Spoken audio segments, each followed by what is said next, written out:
Right now, if we're talking about like Russia, China, America, America is undeniably the most stabilizing force of those three. 100%. We're not the ones starting these fights. Russia invaded Ukraine. China's threatening to invade Taiwan. We're not threatening to invade China. We're not threatening to invade Russia. We would never invade either of those because they're both nuclear powers. That'd be insane. We haven't threatened to do it either. We have far-right populist, like, political leaders who have screamed about it, but the actual likelihood of the United States making any real effort to invade China is nothing. It's zero. There's no chance.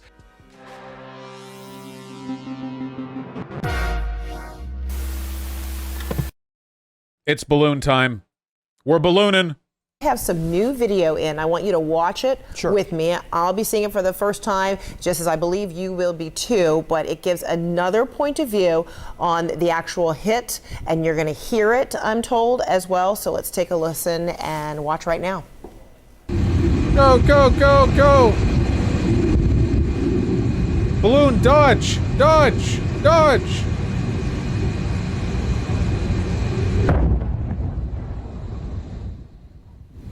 Oh gosh. Yeah, now, is that the firing of that, arsenal, or is that the piercing of it, the contact made? What do you think? I have to guess that that is the impact. And what we're seeing is the video there, the visual. It's dead. They killed it. They killed him. He was just a little guy. Yeah, so basically, Chinese spy balloon. How big of a deal is it? Well, to be honest with you, it's not actually that big of a deal. You've probably seen some of the conservative whining about how Joe Biden is a weakling who, I think Marjorie Taylor Greene posted about this as well. Like, that he was a weakling for letting them, letting the balloons stay for that long. And the Biden administration said they didn't want to shoot it down right away because they were afraid that the debris might land in a place that was dangerous. The truth is, this is not the only time we've caught a Chinese balloon over our territory. In fact, according to the Pentagon, this happened several times over the course of the Trump administration. At least 3 times, according to a senior U.S. defense official. At the time, it seems the Trump administration made the decision to not report it to the public, which, if I understand this correctly, means that the Trump administration just let the balloon fly over the United States, which means that Biden was the only one to actually shoot one down. Okay, look, it's honestly not that big of a deal. Now, China right now is saying that it was not a spy balloon. It was a common meteorological balloon. There's no reason to believe them. The Chinese government lies all the time about stuff like this, and why wouldn't they have a spy balloon over our territory? It's fun. It's goofy. Why wouldn't they? It seems like a lot of fun. The problem is that, unfortunately, the fact that this particular incident has been made public is only serving to increase tensions about something that is, like, quite ordinary. Let me put it this way, okay? The United States and China both have spies in each other's countries. We know this, right? I don't know how many spies they have, but I think it's reasonable to assume that there are at least hundreds. I mean, the country China would most want to have spies in would be us, and the country we would most want to have spies in would probably be China.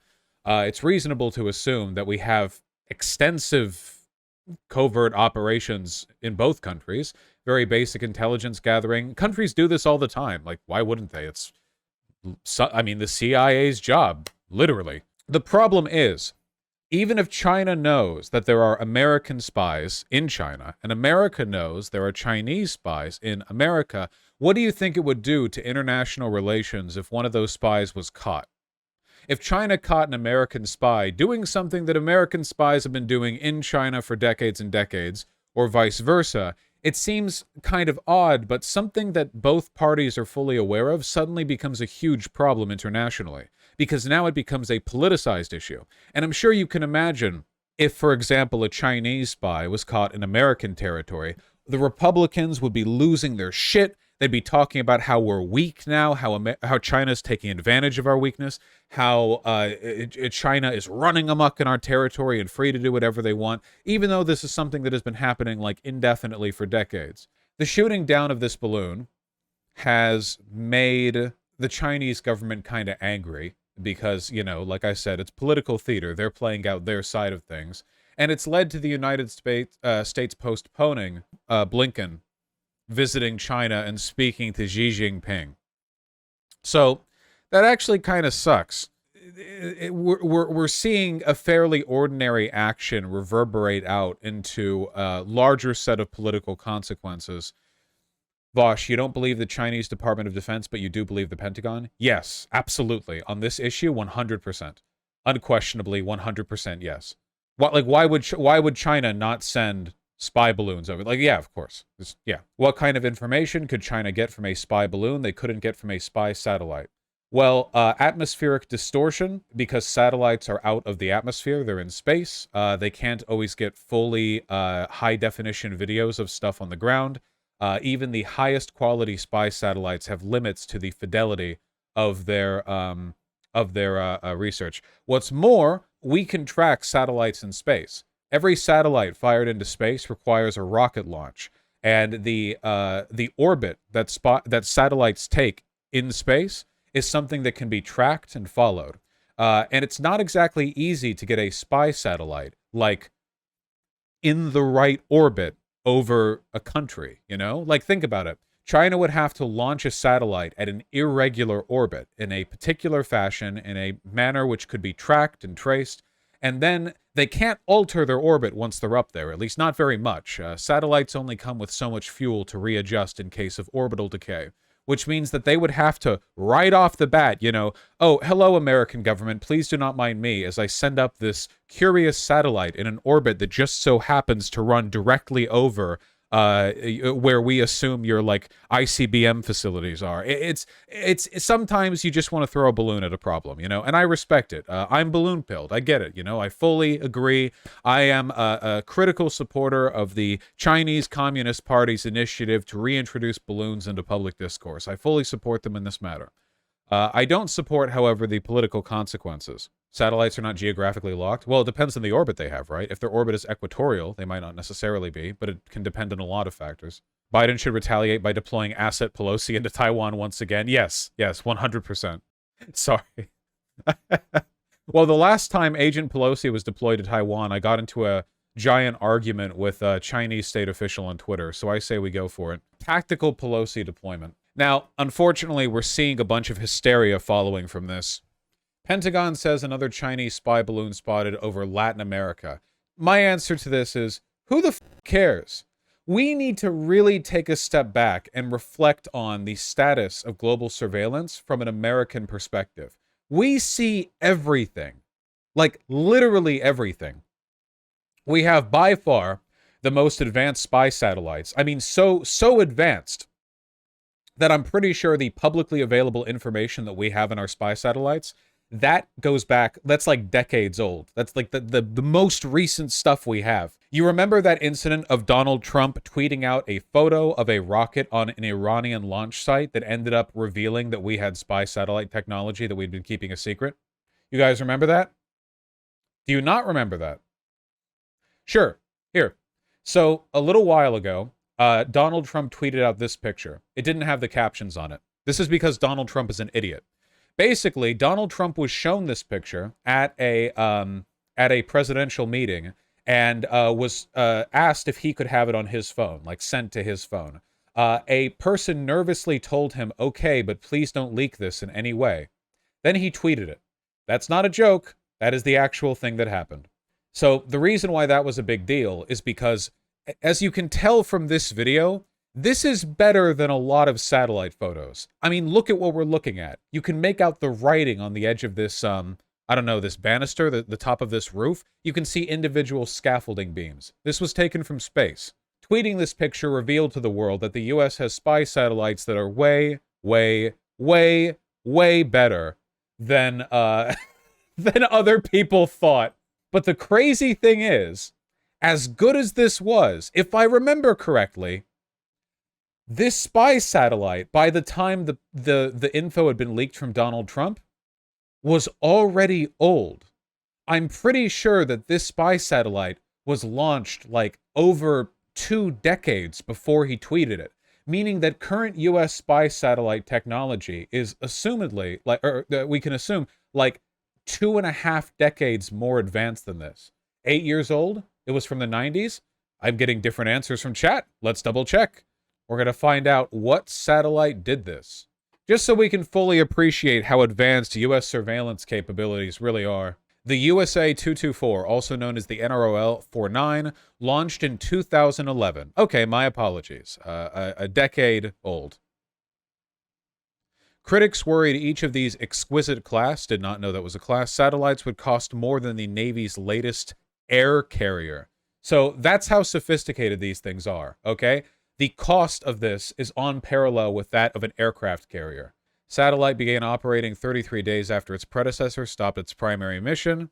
Details of its mission and orbit are classified, but amateur observers have tracked it in low Earth orbit. Shortly after launch, it was in orbit with a perigee of 251 kilometers, an apogee of 1,023 kilometers, and a bunch of other Kerbal Space Program bullshit. And then Donald Trump released the f***ing tweet. Before this tweet, the only KH-11 imagery available was leaked in 1984, fitting, and the only declassified imagery available in public domain was released in 2011, taken by KH-9. Wait, hold on a second. KH-11, 1984. The 15th... Wait! Guys, it was launched, but the tech was from the 80s. Literally. 15, 35, 40 years ago.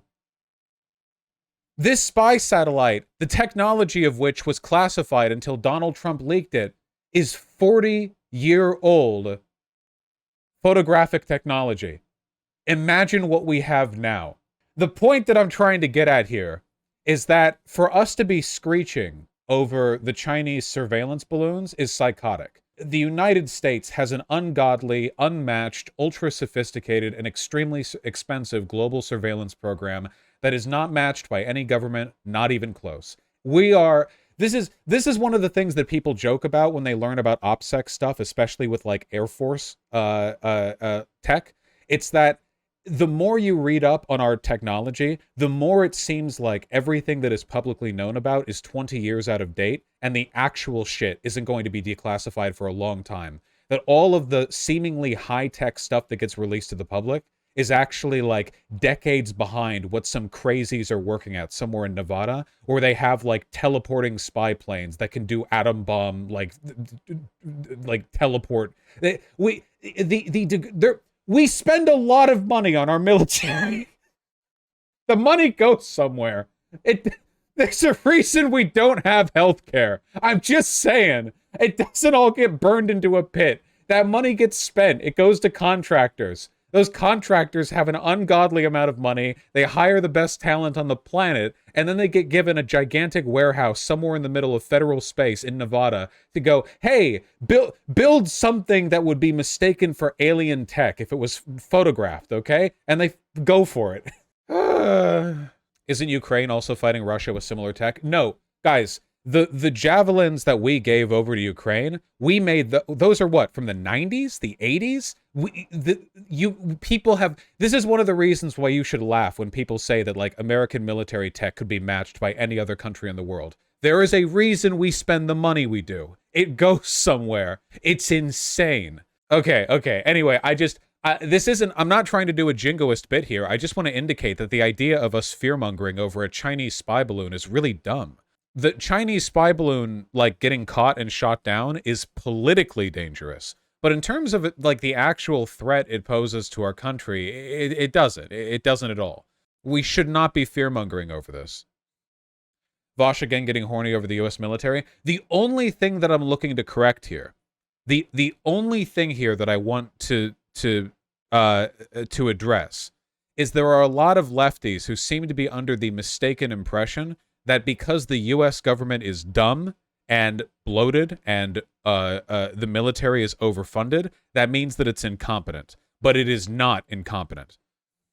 You guys remember when we watched that video play-by-play on the Desert Storm, the invasion of Iraq? And it was like, day 1, we conquer one half of Iraq. Day 2, we conquer the other half of Iraq. And it's like the world's most coordinated... Yeah. Based on the MISTY program, modern U.S. spy satellites are probably not just higher fidelity, but also untracked.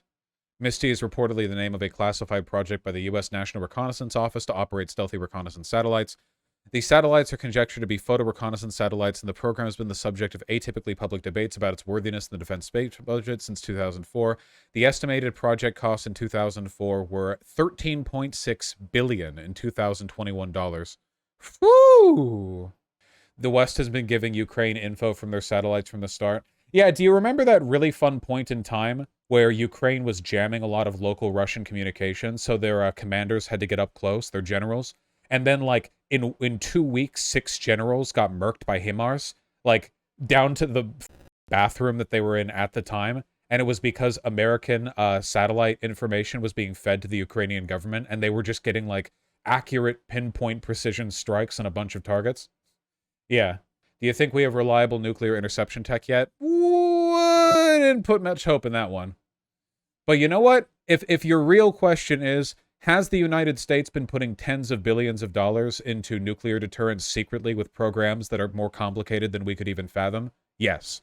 I have no doubt that somewhere in a gigantic warehouse with a tarp over it to make it look like part of the desert, somewhere in Nevada, next to where the Madness Combat series is playing out, there are like 2 guys with wily hairs and beards that haven't been trimmed since the 80s, and they're working on something that they swear to God would stop a nuclear apocalypse. And they have been given $40 billion. We don't even know what the budget is for the U.S. unit that runs the satellite, the NRO. Is their budget completely secret? Yeah, the NRO is the one we don't talk about. Member of the U.S. intel community and an agency of the DoD, which designs, builds, launches, and operates the reconnaissance satellites of the U.S. federal government and provides satellite intelligence to several government agencies. It's considered, along with the CIA, the NSA, the DIA, the NGA, to be one of the big 5 U.S. intelligence agencies.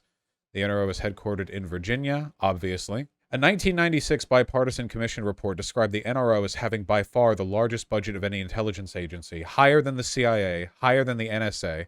Virtually no federal workforce, meaning that it's all contractors. Tens of thousands of them. Literally just a money black hole. Probably because a public disclosure of its budget would kind of sort of give away what they're working on, or at least how much they're working on. Why do we not talk about this? Because there's nothing to talk about. It's completely secretive. I might as well talk about Area 51. There's like, I don't have anything to say about it. There is every year after Congress approves a budget, there is a sacrificial ritual where people head all the way from the Capitol building to Virginia in an armored truck full of cash, and they dump it into a gigantic pit. They don't know how far down the pit goes, but somewhere down there is a member of the NRO who, Makima's in there. Yes, the NRO is where Makima works, okay? Look, we don't know what their budget is. All we know is that there's a redhead chick with a fat ass and a bunch of irritable teenagers, and for some reason, they have an unknown budget. All the government knows is they hired them. Nope! No federal workforce. The government doesn't even know who works for the NRO. The NRO is probably the closest thing we literally have to that inside job corporation. What is it called? Oh, come on, Cognito Inc. Yeah, there we go. Do you think it's like Nerve headquarters? Yeah, hold on. Here we are in scenic Virginia at the NRO headquarters. You know, shielded from a missile bombardment by being protected by a geodome. It's the only way. Here we have an artist's rendering of the interior of the NRO headquarters. There we go. Ready at all times to defend America from evildoers. That is the money pit that they throw it into. That's correct. Have I sufficiently through comedy demonstrated my broad point that we really should not be afraid of Chinese spy balloons? We should just nuke the balloons. True. Don't forget the US also created GPS. Sometimes the random cool shit they make is super useful for us. Oh, by the way, I want to be clear. Might be a hot take, but I actually think it makes a lot of sense. I have no problem with the US military budget being disproportionately put on the NRO. If there is any kind of like military spending that I'm all right with, it is spy satellites, because like collaborative international surveillance is probably like a big contributor to detente, to preventing international conflict. Oftentimes, like, military conflict arises from a lack of information. Like, the less information that a nation has on its perceived enemies, I think the more likely it is to make irrational decisions, or the more likely it is to, like, flip out, and to, you know, like, assume the worst. Whereas the more information you have, I think the closer you are to safety. A good example that I would cite to this effect would be during the Cold War. Multiple times we very nearly averted, we very nearly had a nuclear apocalypse. And every single time that happened, it was due to a lack of information. Both during the Cuban Missile Crisis, where comms were cut off to one of the nuclear satellites, and there was an argument between the commander on board and the captain on the submarine, to the time that there was that nuclear arsenal watchman who saw that there was like a radar incoming, like Russia was about to be struck with missiles, and rather than fire nukes in retaliation like he was supposed to, he waited, and it turns out it was a bug. Almost every time we got really close to the end of the world, it was because of a lack of information. And honestly, governments are going to spy anyway. So look, spy satellites, sure. Spying on individual citizens, no. I'm talking about spying for military purposes. The more military info that you have, the more likely I think it is that you'll prevent that kind of stuff from happening. That's just my opinion. It's something that I've thought for a while. I don't know if I'm wrong. I don't know if there's like a really good counter-argument I'm unaware of, but every time I think about it, it feels like that's the right call. You don't want the CIA spying on individuals, but you kind of want the NRO to just know what's going on the world around. And every other country, too. China, I want them all to. I want every country to have a ton of international info. I would love it if there was an international standard of disclosure where all countries were expected to make, like, their territory available to satellites, and for that satellite info to be made available publicly, down to a certain level of fidelity. I'm not talking looking through people's bathroom windows. I don't know. It's complicated. Just, shouldn't that be a global entity? Yeah, ideally. Yeah, for sure. The more global it is, the better.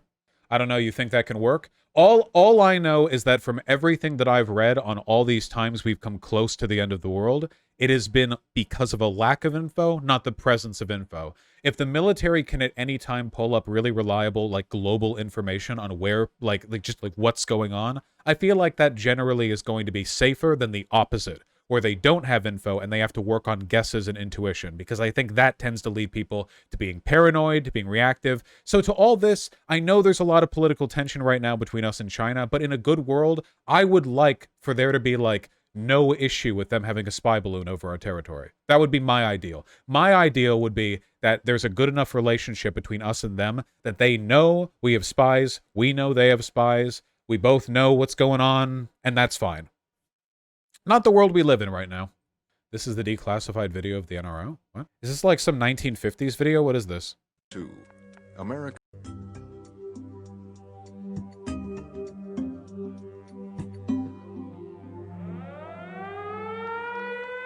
In the years after World War II, America's leaders feared a surprise attack from our Cold War adversary, the Soviet Union. With the advent of intercontinental ballistic missiles in the late 1950s, Soviet nuclear weapons could reach and destroy American cities in only 30 minutes. The need to know what was going on inside the Soviet Union grew. This is pretty old. Do we have a less old? Oh man, we don't. These are all like 1950s videos, man. So these are declassified NRO videos? I've never seen these. Wait, I want to see this one. I've seen a lot of samey videos about Cold War fearmongering. I want to see this one. Hold on. This is from the official YouTube NRO channel with 5,000 subscribers. That is so funny, dude. Do you think one of the contractors they pay out is like a social media manager who just sits there doing nothing because everything they do is classified? And listen from the cold. Sub immediately. Pump it, pump it, pump it. Get 'em up, get 'em up. NRO rising, let's go. They are silent sentinels. They look and listen from the cold reaches of space. They capture signals and images critical to America's intelligence community, warfighters, and policymakers. They reveal threats to the homeland, provide battlefield situational awareness, support counter-narcotics, survey the damage. Hold on, I don't want them being used for counter-narcotics. I just want them being used so countries all know that they're not nuking each other. Hold on. No, stop. Okay, new rule. You can only use spy satellites for military operations, not for police operations, okay? Damage from natural disasters, and much more. Is this copyright music? It's literally the NRO. They might just be using copyright music. I mean, who's gonna call them on it? Satellites of the National Reconnaissance Office.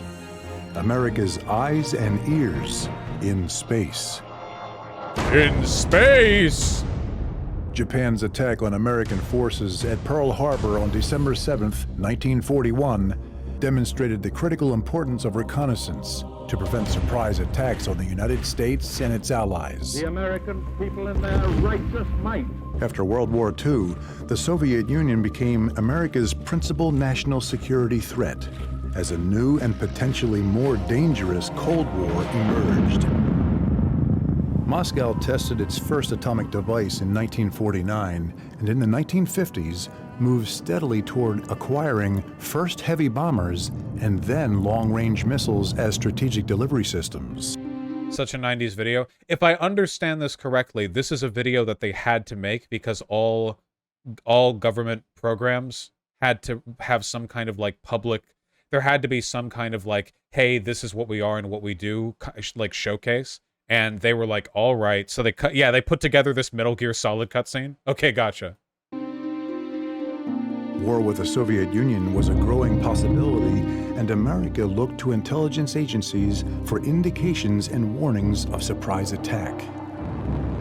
Using traditional spycraft, which relied on human agents to gather strategic intelligence behind the Iron Curtain, was extremely difficult due to tight Soviet counterintelligence and the closed nature of Soviet society. To offset this lack of human source intelligence, in the early 1950s... This looks like the intro to a bomb-ass RTS game. Oh my god, it does. Like, right around the time Red Alert 3 came out. It feels like, yeah, like this is the lead-in to like an alt history, like late Cold War RTS. Yeah, dude.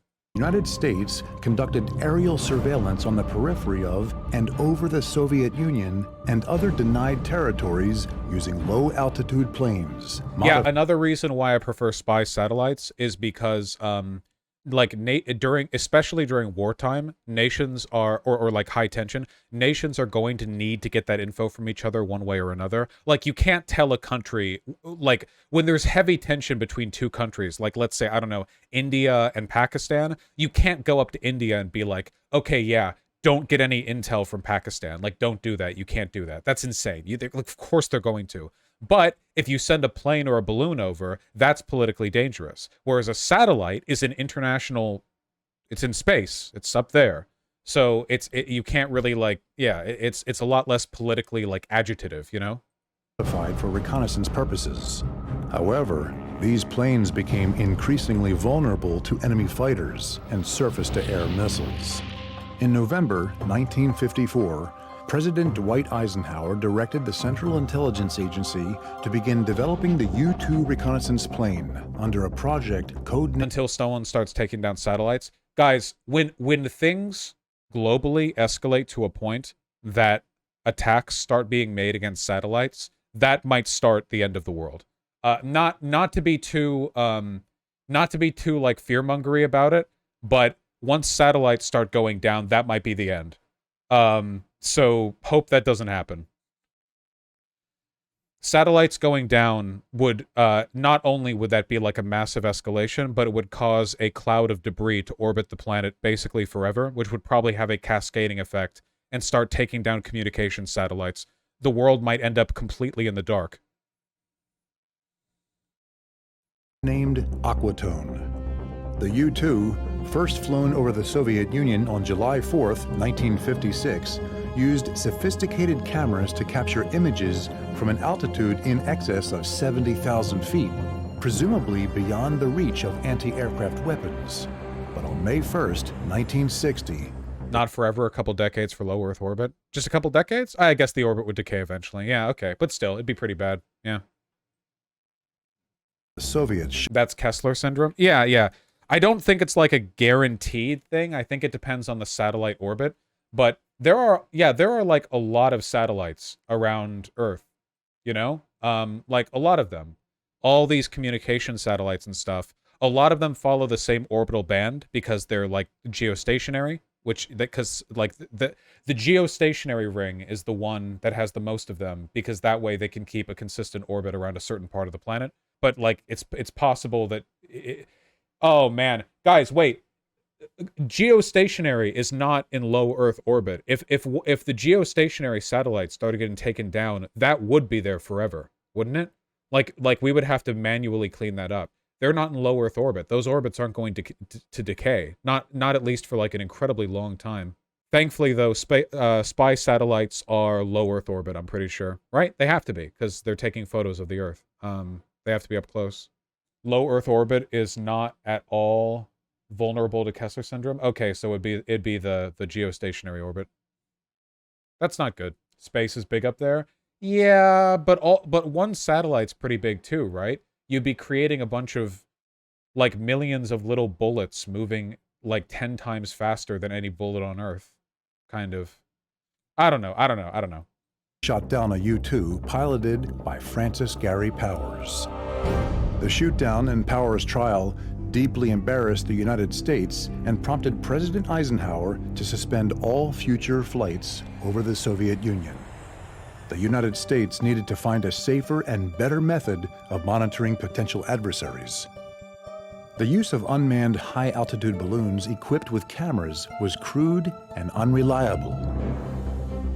The CIA's A-12 and its Air Force version, the SR-71 Blackbird, both advanced reconnaissance aircraft that could fly higher and faster than the U-2, would not be operational until the mid-1960s. The United States looked to space for the answers to its reconnaissance needs. See, this seems kind of bad, man. I don't want to fearmonger or whatever, but on the 11th of January 2007, China conducted an anti-satellite missile test in which one of their FY-1C weather satellites was chosen as the target. The collision occurred at an altitude of 865 kilometers when the satellite with a mass of 750 kilograms was struck in a head-on collision by a kinetic payload traveling with a speed of 8 kilometers a second in the opposite direction. The resulting debris orbits the Earth with a mean altitude of 850 kilometers, which will likely remain in orbit for decades or centuries. The destruction of the Cosmos 1408 satellite by a Russian ASAT missile in November 15, 2021 has created a large debris cloud, with 1,500 pieces of debris being tracked and an estimated hundreds of thousands of pieces too small to track. Since the satellite was in a polar orbit, and its debris is spread out between the altitudes of 300 kilometer and 1,000 kilometer, it could potentially collide with any low Earth orbit satellite, including the ISS and the Chinese space station. So, thanks, Russia. Very responsible of you. America had been experimenting with space-based reconnaissance since the mid-1950s. In August 1959, President Eisenhower authorized the Naval Research Laboratory to develop the Galactic Radiation and Background Experiment, or GRAB satellite, to collect Soviet air defense radar emissions. Look at this late or like early 90s children's adventure game-esque graphic. Experiment, or GRAB satellite, to collect Soviet air defense radar emissions. 10 months later, on June 22, 1960, a rocket carrying GRAB-1, America's first signals intelligence satellite, lifted off from Cape Canaveral, Florida. The GRAB... Sorry for doing the classic just curious meme, but I'm wondering what your take is on reallocating military budget into social programs. Do you generally agree, but no, as far as some go, like abolish the military? You can't... anybody who says abolish the military is a joker. That's not a serious... It's like, it's a ridiculous thing to say. It's not even desirable from a socialist perspective. However, reallocating the military budget, totally fine by me. 100% fine by me. Yeah, for sure. Yeah, 100%. We could cut our military budget in half and still have the most advanced military on the planet for decades to come with no issues at all. No chance of anyone else catching up. program operated until 1962, when it was replaced by the Poppy Signals Intelligence Satellite, which operated until 1977. On August 10, 1960, a few weeks after America orbited Grab-1, the United States launched the first successful Corona imagery intelligence satellite. Corona took pictures of denied territories and then returned the exposed film to Earth in capsules ejected from the spacecraft, They knew. which Air Force planes recovered in mid-air over the Pacific Ocean. Corona operated until 1972. Its imagery showed that U.S. intelligence had overestimated the number of Soviet missiles and other military capabilities. This Florida Sheriff's Office is... While the bomber gap and missile gap debates continued off and on in the public, within cleared circles, there was no doubt that the United States maintained a clear superiority in weapons capabilities. Which we have maintained by an increasing degree with every passing year up to now, to the point where it's, frankly, right now, not even funny.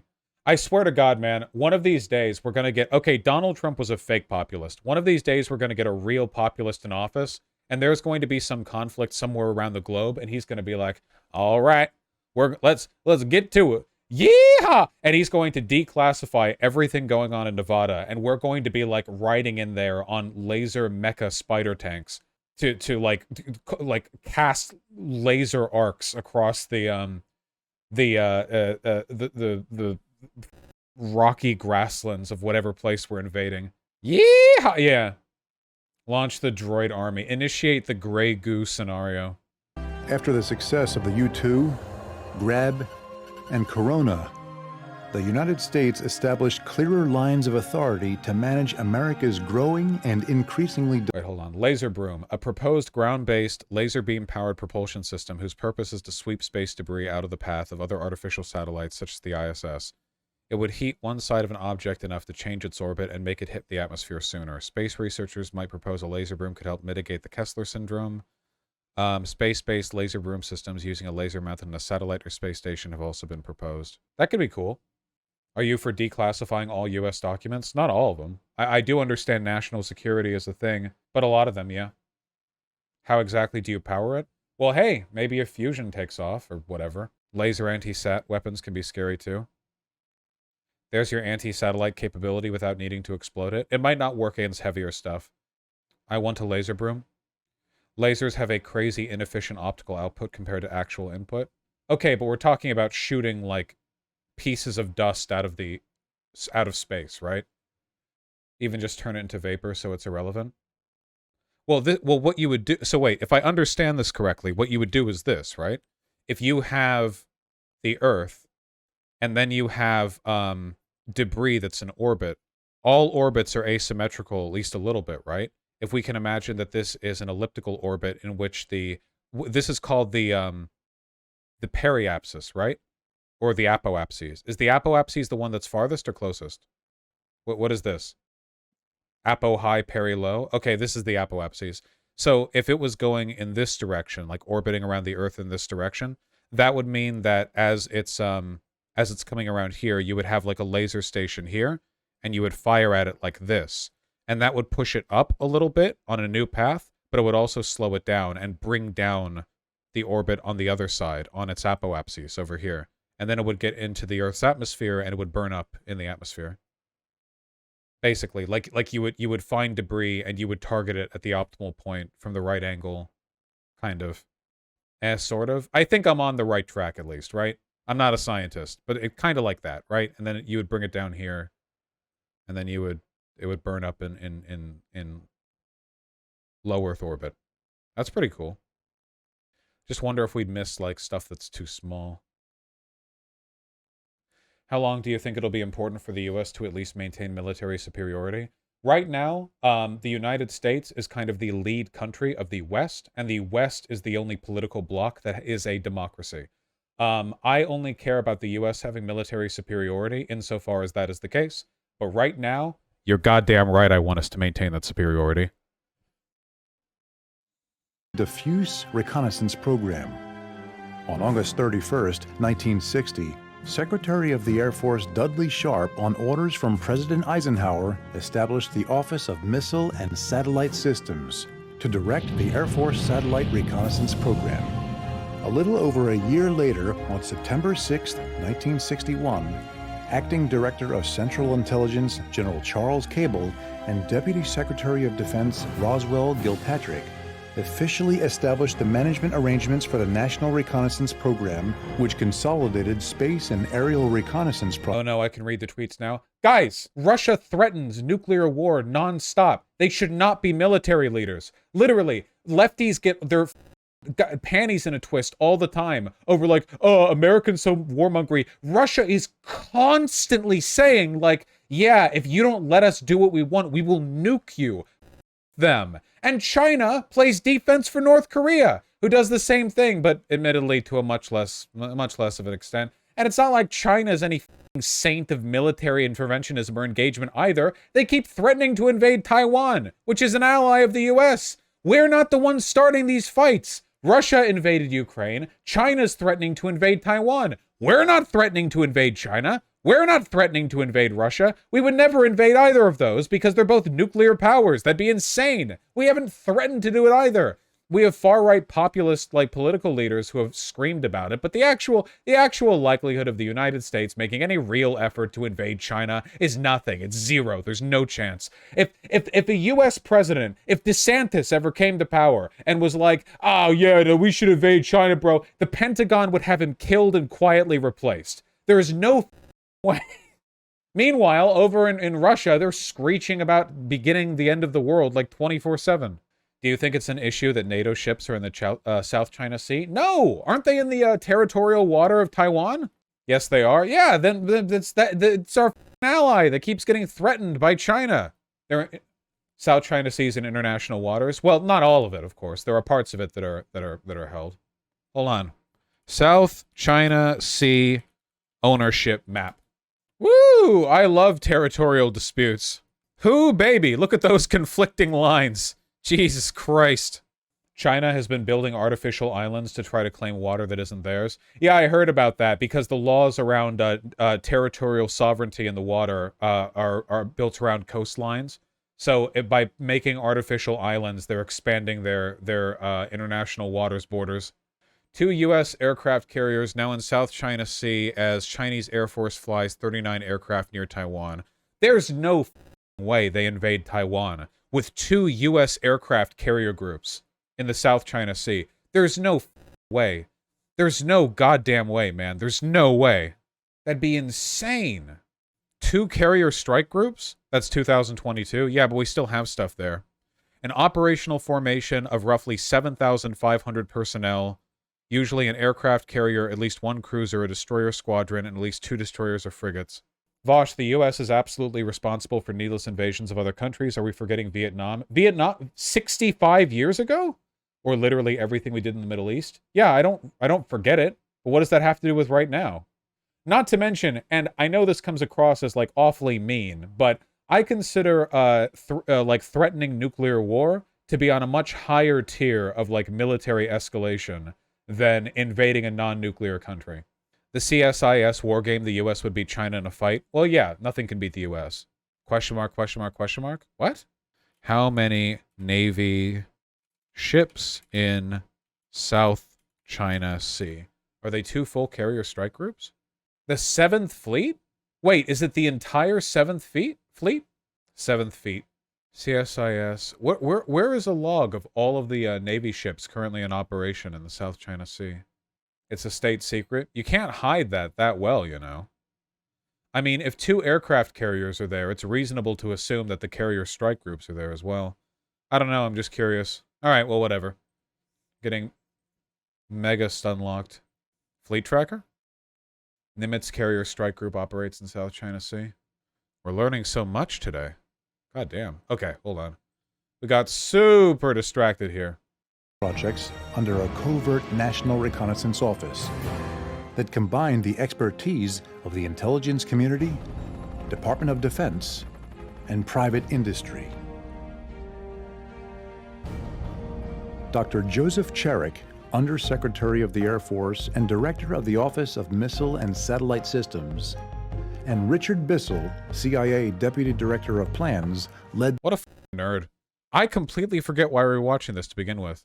Way too many lefties getting their panties in a twist thinking the West genocide count comes anywhere close to the older part of the planet, aka the East. No, stop! Why the does anyone care about, when we're talking right now about, like, military power allocation, why does anyone give a fuck about what happened in the past? Why would we count the Qing rebellion, 50 billion people dead, from 5 million years ago in China, in any kind of... I don't care about the Vietnam War when we're talking about, like, modern day, who's the most stable on the global stage. Right now, if we're talking about, like, Russia, China, America is undeniably the most stabilizing force of those three. 100%. Like, that's not even questionable, you know? So that's it. That's the only assessment.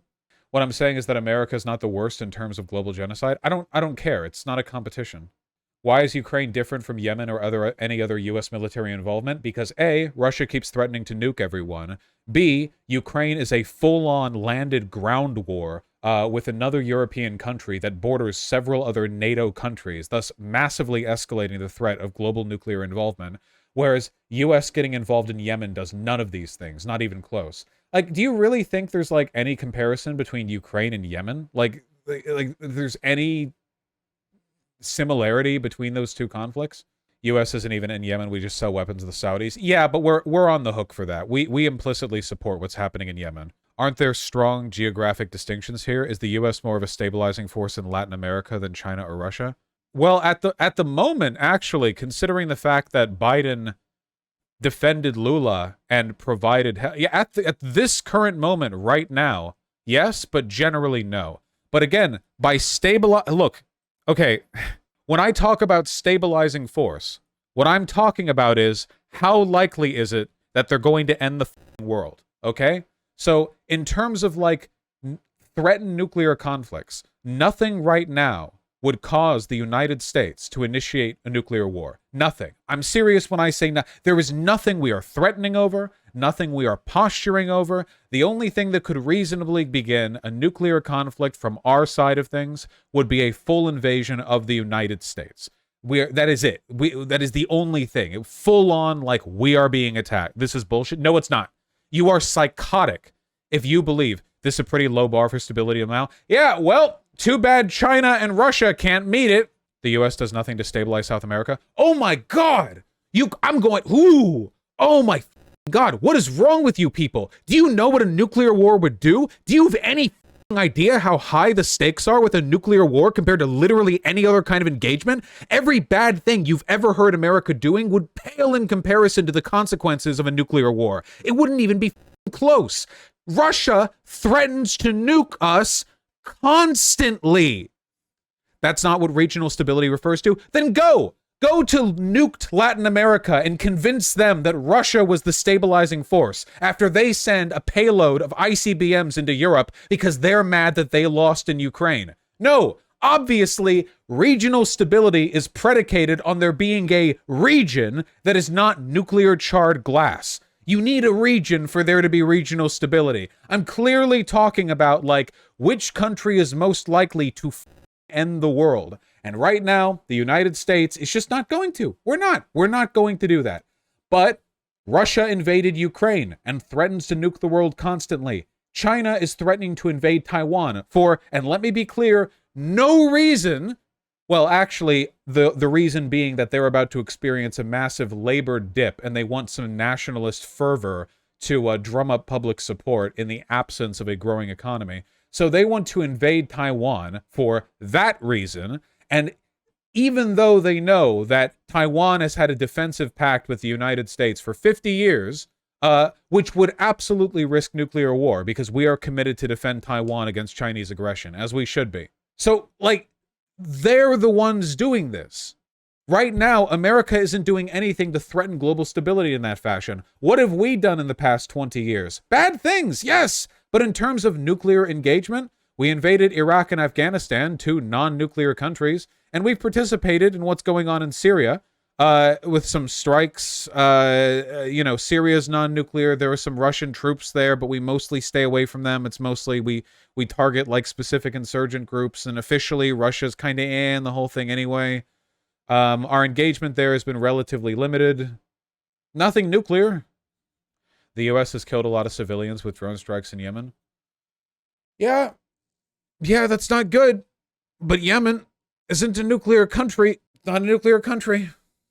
The worst thing I can think of is the Trump-Iran thing, but were they nuclear? No. Iran is not a nuclear country. I guess we'll ignore Trump threatening the usage of nukes every 2 minutes. Seriously? First of all, no.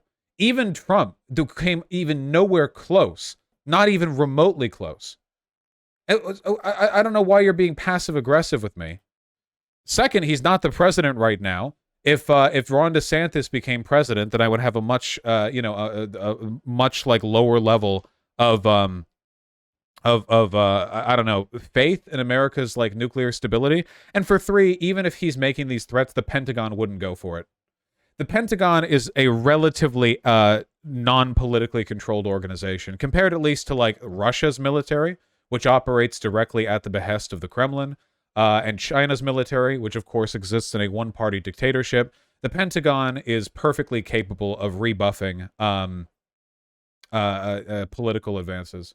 Do you genuinely think Putin would launch a nuke, or the command would even be followed by the people around him that aren't suicidal? Yeah. Yes. He's completely insane and ego-driven. He's already driven his country and Ukraine to ruin for literally no reason. And the Kremlin is incredibly powerful. He's incredibly powerful, and their systems are incredibly corrupt. Yeah. Do you seriously think that, like, all the stuff from Russia doesn't represent more of a threat to nuclear stability than the United States? The Pentagon is totally beholden to the president. That is absolutely not true. Dylan has convinced me they probably won't. Yeah, they probably won't, but America just won't. I don't understand what chat's getting so upset about. This is not a new take for me. This isn't like a Vosh angry, like I've been saying this since the beginning of the Ukraine war, and it's the reason why I think that America should maintain like military hegemony. It's specifically because China and Russia both keep threatening nuclear engagement. For fuck's sake, there have been like the Russian conflict is happening across the border of multiple NATO nations right now. China is directly threatening to invade a country that we are pledged to defend. Does that not come across as more of a threat to you guys than what, bombing Yemen? Maybe those Yemenis caves are actually hiding ICBMs. What, in terms of nuclear stability, there's no comparison. Yes? I don't get you guys. Chat's full of leftist 101 freshmen, but I feel like we've talked about this before, haven't we? It would be more like if the US invaded Belarus or Iran due to the alliance closeness with Russia. Yeah, if we invaded Belarus, then obviously that would be as much of an escalation in a nuclear sense as them invading Ukraine. Iran a little bit less so, but I think it would still be very high up there. New people? Okay, you're right. Okay, really quickly, just so everyone understands. Super quick, okay? All right, here, you're going to learn today, okay? Super quick, then we move on. Okay, are you ready? Are you ready? Okay, listen. So, here's the thing, okay? America is bad in a lot of ways, but what a lot of lefties fail to appreciate is the fact that there are specific instances in which the United States actually legitimately earns some degree of its exceptionalist reputation, okay? Obviously, the size and strength of our military is one of those things, okay? Like, that's pretty clear. But the other one is the commitment to a global order. The United States is often chastised for being a kind of world policeman, and that is certainly the case. But since especially the end of the Cold War, there has been a great effort from the United States to deliberately scale back the level of threat that we experienced throughout the Cold War. Vosh, how exactly can you be against U.S. imperialism while believing the U.S. should maintain its #1 spot? Listen, and you'll know. Okay, the problem is that world order stability is largely predicated on the stability of the countries that try to initiate it. And I don't know if you guys have heard this. Russia and China aren't democracies. Russia is an oligarchy, and China is a totalitarian dictatorship. Both Russia and China have respectively invaded and threatened to invade countries that the invasion of would prompt a significant amount of global nuclear instability. Russia constantly threatens to nuke other countries. Russia's nuclear doctrine includes the possibility of nuking countries after retreating from territories they failed to conquer. Basically, if we can't have this territory, nobody can. China, right now, is engaging in increasingly internal nationalist fervor as a way of compensating for the fact that they can no longer maintain the massive economic growth that the CCP has ensured for its people since the 1990s. The GDP has gone up, but there's a limit to how much you can industrialize in that fashion. The cap-off point has to be somewhere. And what's more, due to their very intelligent reproductive policies, we are about to run into a massive economic slump for China. This is not like a crazy me thing. Like, this is not a Lockheed leftist take. This is a well-acknowledged future threat to the regime. Because the reason the CCP is so popular is in large part because there are so many Chinese people who remember growing up dirt poor during the 1980s. And then the Chinese Communist Party, after Deng, engaged in economic liberalization, and the country got a lot wealthier. But that can't happen forever. And if an economic slump happens, the CCP is aware of the fact that the Chinese people, considering the fact that their support of the CCP is predicated on economic growth, might stop liking them. And if they stop liking them, there might be internal unrest. Totalitarian dictatorships do not like internal unrest. So, for those reasons, they're considering invading Taiwan. This is insane. The United States has not engaged in anything even approximating this level of nuclear brinksmanship. It is because the United States and its growth and its power are fully integrated with the systems of power that already exist in this world. If the United States wants to grow more powerful, more popular, more integrated, more connected to other countries, it can take advantage of pre-existing geopolitical and economic superstructures. That's because we are the global reserve currency. Yeah, we have the petrodollar. The US dollar is the global reserve currency. We are the center of the world in terms of the economy. And for that reason, things kind of work out for us. And countries that get along with us also tend to see things work out for them, even during times of instability. I don't think people appreciate how uncommon it is that in the United States we have been so relatively free of tumult, of revolution, of coup, of junta, of dictatorship, relative to other countries around the world.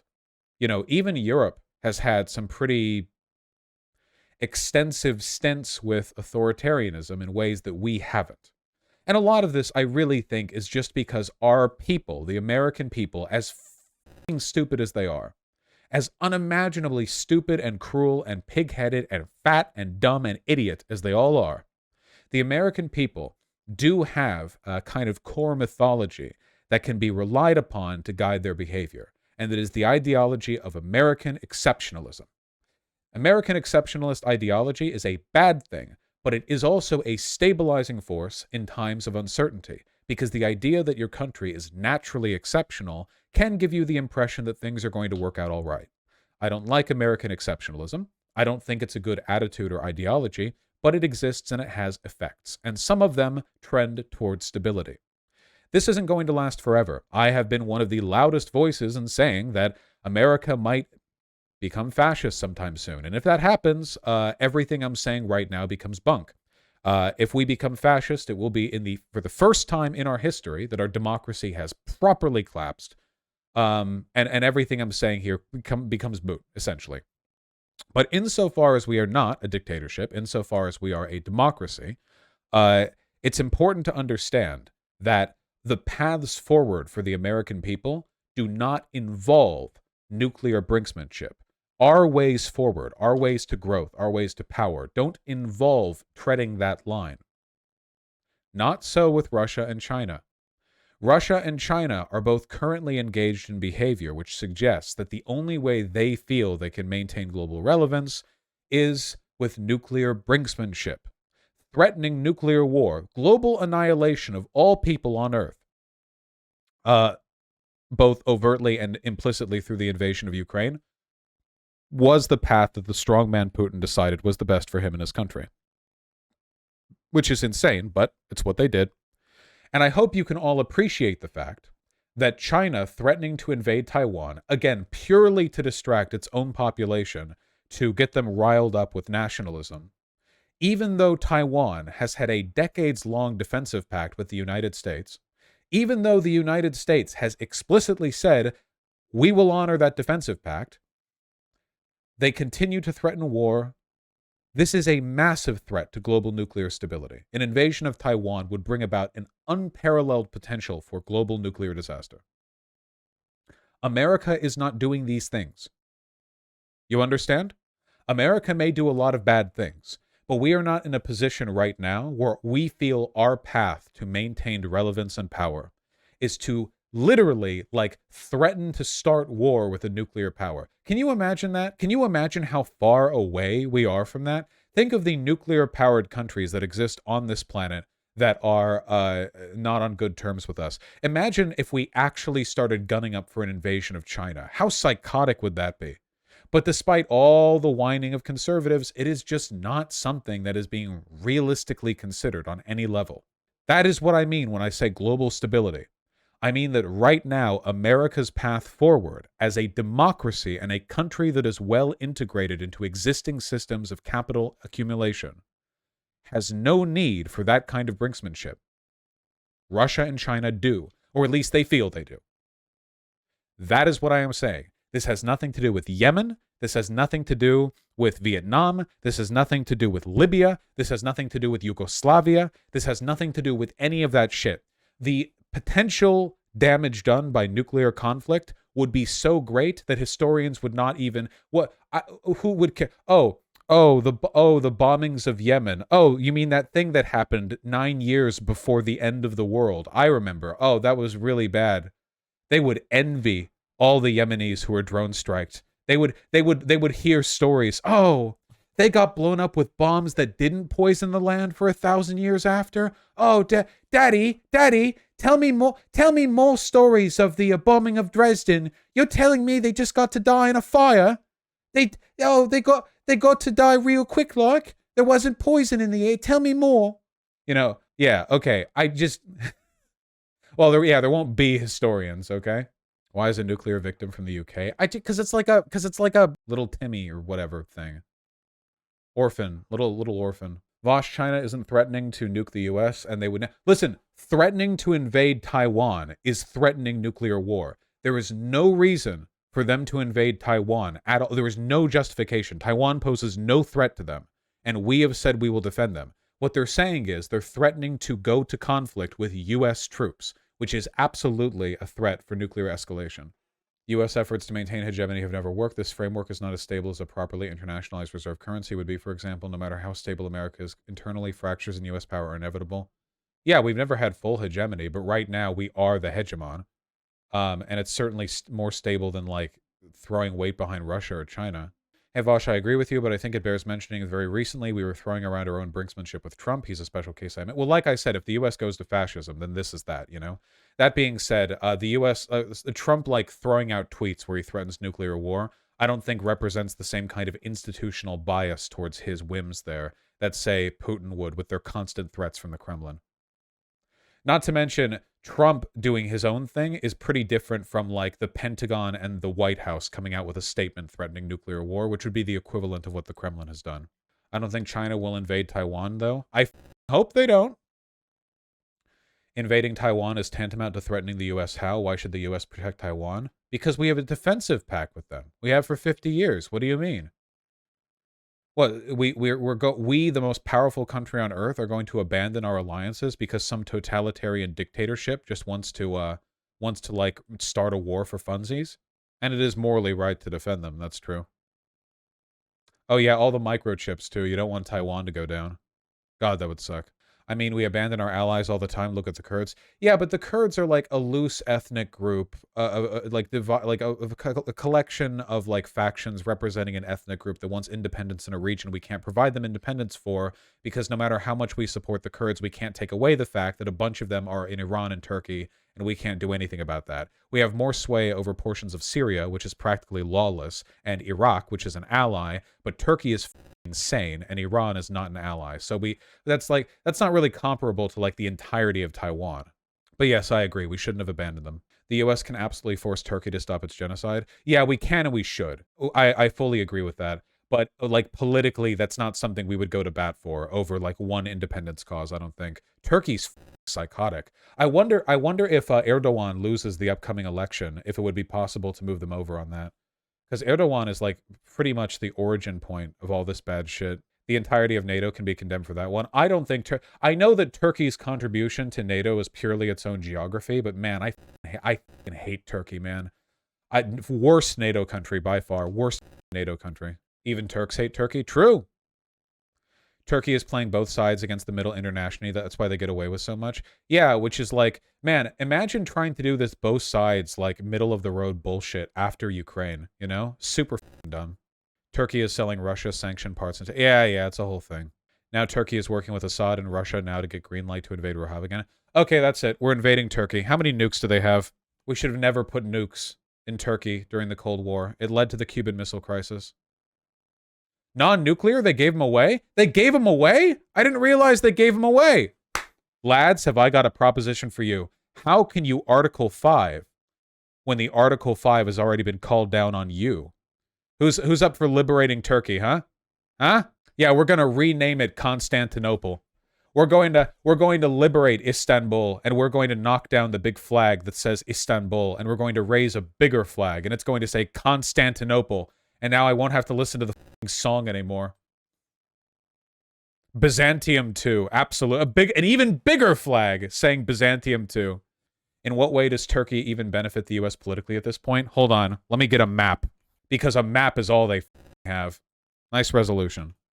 Okay, so you see how Turkey is like basically the land passage in from the Middle East over to Europe, and also there's a little bit of water right here that gives you access to all this water. That's the only water that Ukraine and Romania has, and also it's right next to Russia, and it's also very important and right here. We need, guys, it's time for Operation Butt Plug. The only way we can make Turkey irrelevant is to plug the channel. Okay? I'm telling you, a fleet of NATO bombers containing not bombs, but chewing gum. We're going to plug this hole if it kills us. Just dropping tons and tons of chewing gum to plug it up. Now one shipping container ship. Ah, yes, the tactical Suez. What was the name of that ship? The Evergreen. A tactical Evergreen. Yeah. Hello. It is me, big ship, looking to deliver supplies to Ukraine. Oh, it's my first day being captain. Oh.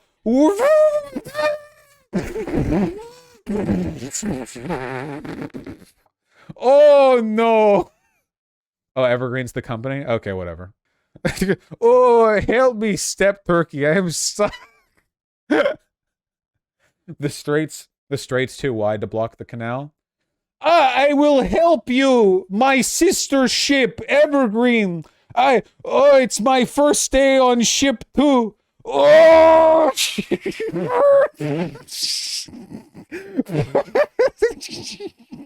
Are 2 ships enough? They say you can't drink and drive. I never heard you can't drink and boat.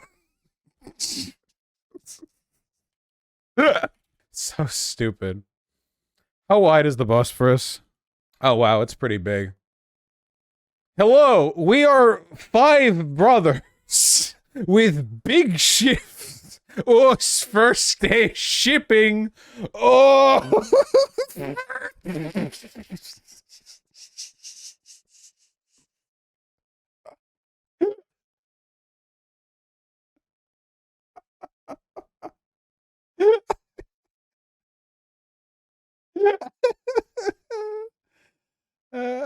We opened company yesterday. First big job. Hope I don't disappoint.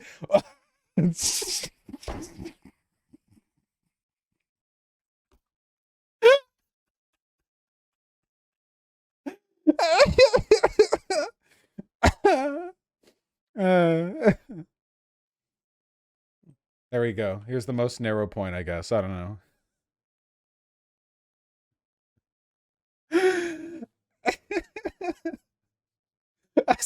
A second freight ship has hit the strait.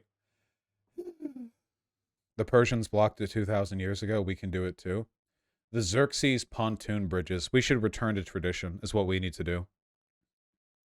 We need to engage in the ye old tactic of just building a big dirt bridge. Largest cargo ship's 400 meters long. We could do it.